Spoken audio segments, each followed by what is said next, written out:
Hello students, आज हम discuss करने वाले हैं नीट के कुछ previous year question. So first question है हमारे पास, cylinder contain hydrogen gas at pressure 249 kilo pascal and at 27 degree Celsius its density is. तो इसके लिए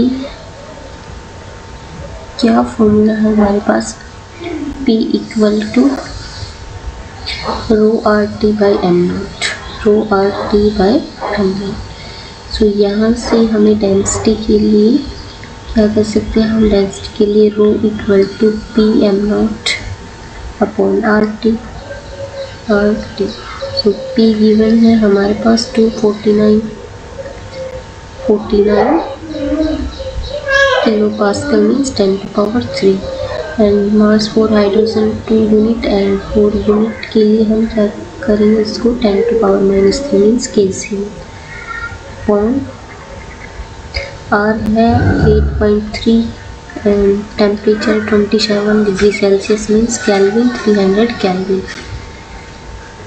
सो we will get cancel and 249 को हम फॉर कैलकुलेशन, इसी के लिए इसको हम 250 में मेंशन कर देते हैं। सो ये एज इट है 25 पे कैंसिल से एंड ये 12, यहाँ से ये बनेगा 6 एंड ये बनेगा 3 into 5। सो ये approx 0.2 kg per meter cube, kg per meter for density। Next है, if flux contain argon and chlorine in the ratio of 2:1 by mass, the temperature of mixture is 27 degree Celsius, the ratio of root mean square speed of molecules of two gases is। so इसके लिए we know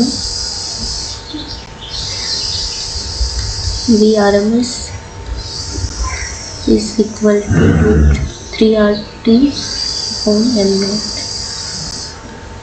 सो यहाँ से हम इसकी m naught की proportionality से solve कर सकते हैं। So Vrms is inversely proportional to m naught, root of m naught। So यहाँ हमें आर्गन के लिए V argon and V chlorine inverse relation है। सो आर्गन का मास है हमारे पास 40 एंड क्लोरीन का है 70। This is because inverse relation. So get this relation √7/2। ये है इनका स्पीड, रूट मीन्स के स्पीड का रेशियो। नेक्स्ट क्वेश्चन है, the mean free path for a gas, the molecular diameter d and number density n can be expressed as. ये तो mean free path का formula भी पूछा गया है इसमें हमसे। So mean free path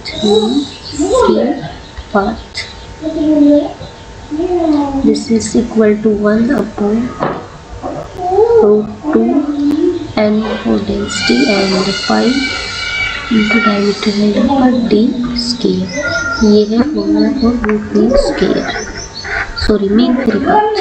and now the average thermal energy for monoatomic gas in kBt unit. So average thermal energy is equal to F/2 kBt, F/2 kBt। तो यहाँ पर मोनोएटॉमिक गैस है, मोनोएटॉमिक के लिए 3/2 kBt, 3/2।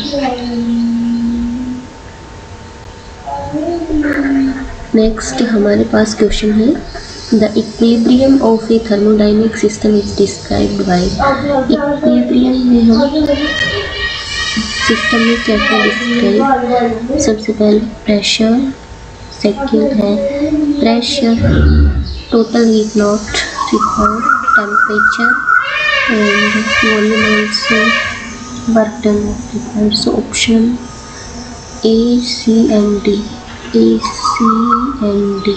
So option D is right for this question.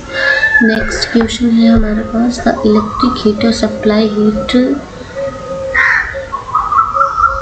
to a system at rate of 100 watt if the system perform work at rate of 75 joule per second. Then rate at which internal energy increase will be. So इसके लिए we know thermodynamic first law dq is equal to rate की form में given है, so dq upon dt this is equal to du upon dt and plus dw upon dt.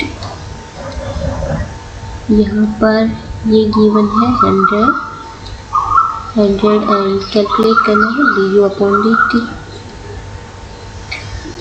और energy के लिए and work done given है 75. सो यहाँ से हमें du अपॉन dt मिलेगा, du upon dt is equal to 25. ये हमें कैलकुलेट करना था. सो नेक्स्ट क्वेश्चन है हमारे पास 10 degree of ice eight -10 degree Celsius is added to 100 kg of water to lower its temperature from 25 degree Celsius.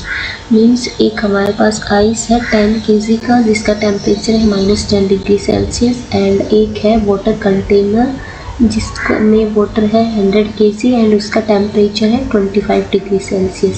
अब अगर उस आइस को उस कंटेनर में ऐड किया जाएगा तो उसका टेम्परेचर में कितना वेरिएशन आएगा, 25 डिग्री से कितना डिक्रीज करेगा, वो वही हमें कैलकुलेट करना है. तो इसमें पहले हम इसका थोड़ा डायग्राम ड्रॉ कर लेते हैं. सॉल्यूशन सबसे पहले आइस है वो है -10 डिग्री सेल्सियस पर एंड वो है 10 kg का. इसको वाटर में ऐड करने पर ये क्या रहेगा, आइस रहेगा एट 0 डिग्री सेल्सियस पर. After that it will convert into water at 0 degree Celsius. Water में कन्वर्ट करने के बाद अब वाटर से ही ये क्या करेगा, टेम्परेचर क्या करेगा, यहाँ से 0 डिग्री से टेम्परेचर क्या करेगा, इंक्रीज. अब हमारे पास एक कंटेनर था जिसमें हमने वाटर ऐड किया था, उसका टेम्परेचर था 25. ये यहाँ से टेम्परेचर क्या करेगा, डिक्रीज करेगा और इक्विलिब्रियम के लिए टेम्परेचर क्या करेगा, डिक्रीज करेगा. यही टेम्परेचर डिफरेंस हमें कैलकुलेट करना है. यह है 100 kg वाटर था. सो यहाँ हमें सबसे पहले फर्स्ट प्रोसेस में क्या मिलेगा, m specific heat for ice into temperature difference. Second है फेज चेंज करने पर latent heat, so m into l plus next है water to water, so m into specific heat for water into del T and finally किसके इक्वल रहेगा ये, this is equal to m into specific heat of water into del T जो container था उसके temperature difference के इक्वल. So m है यहाँ पर 10, स्पेसिफिक हीट फॉर आइस के लिए 0.5 एंड टेम्परेचर डिफरेंस है यहाँ पर -0 degree minus plus 10 degree, so 10 and m है यहाँ पर 10 एंड लेटेंट हीट है 80 एंड यहाँ पर m है 10 and specific heat for water 1 and temperature difference है यहाँ पर 0 डिग्री से कोई टेम्परेचर T तक वेरी करेगा. So 0 T minus 0 means T temperature. So this is equal to, यहाँ पर मास है हमारे पास 100 kg एंड स्पेसिफिक हीट है 1 एंड टेम्परेचर वेरी करेगा 25 से डिक्रीज करेगा. So 25 minus T.